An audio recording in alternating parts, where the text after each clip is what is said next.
bearing here. Gonna take off all the brakes, which are off, and take off that centerpiece we are doing, and 2 bolts will hold it to the strut. And I got the new part right here. Case of plastic, China fresh. Nice.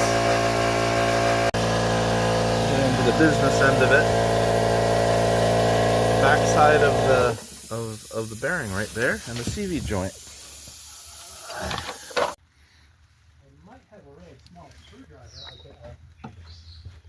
It'll fit right in there. It's got a new dust cover and everything. You got the tie rod end off, ball joint, and the CV axle ready to go in the assembly with the new, well, I'm just completing the new wheel bearing.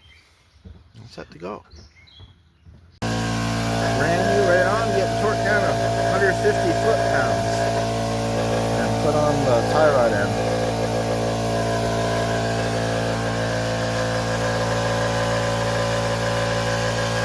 Viola, Prestola. We're just getting the cotter pin on that last little tie rod end here. All back together with a new dust shield right there. Pretty cool.